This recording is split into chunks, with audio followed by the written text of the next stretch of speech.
Good morning, everybody. Denise with Lacey K. Homestead. Well, it's day 2 of our sourdough starter, and I'm up early. I haven't even had my coffee yet, so I wanted to get this done.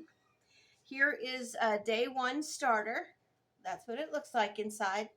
Still kind of like a blob, but you can see on the bottom there, you can see some bubbles. That means that it is fermenting, so that's a good sign. It smells fine. It just smells like flour and water, and that's what you want. Now if you see anything like mold or a really bad smell, you want to discard it and start all over again. And that's what I mean about fails when I was talking yesterday. So this video is just a short little video because this is fast. I always smell my jars. Make sure they're okay. I always wash them and everything prior, but I always do. You need a clean jar. Again, I use wide mouth because it's easier for me. And I'm going to put my scale on.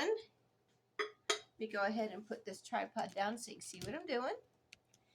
Okay, we're going to go ahead and tear that back to 0 again. Okay. Put our funnel on. Well, not the funnel yet. I don't want that on yet. Because we are going to take this starter and put it in this clean jar. Now this should be a little bit more than 50 grams because it grows every day. Okay, so it's about 84, which is fine. So you see how it just kind of came out in a blob? That's great.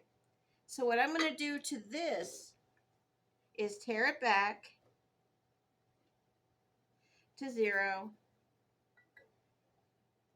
With my funnel on, tear it back to 0, and I'm going to add 50 grams of whole wheat flour. Again, day 2. Okay.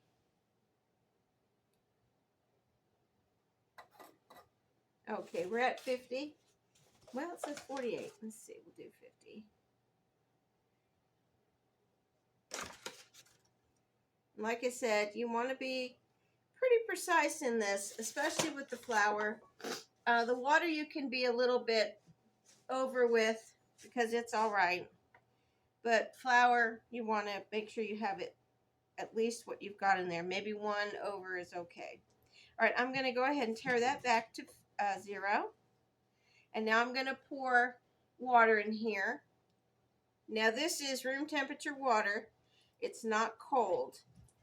My house was kind of cold this morning, and I got a little bit too much water in there, so I'm going to have to kind of get some water out of there talking. Let's see, stick it in there. That should be good.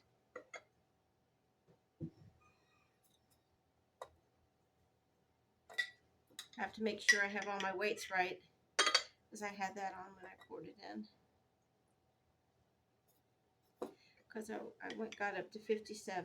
Talking too much. Happens to the best of us. Okay, we're at 50. All right, so we're just going to go ahead and turn the scale off. We've got our flour and water together, and we're going to do just like we did yesterday. We're going to mix this up really well. No dry flour bits anywhere. Again, it's going to be thick, but it's a little bit looser than it was yesterday. Because number one, we've got a little bit more to work with.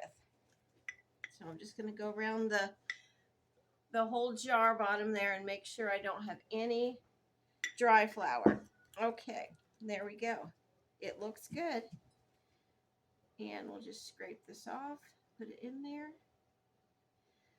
And guys, that's all it is for today. And we are going to put it back on the stove and have that little air gap right there, just so it can capture the wild yeast in the air, and it'll be able to ferment and grow. Now, mine is about right here, and it should grow a little bit more, especially with this whole wheat flour. Okay, well, that's it. Day 2. And I hope you have a great day from Lazy K Homestead. We'll see you tomorrow for day 3, and we'll increase our flour and water. See you soon. Bye.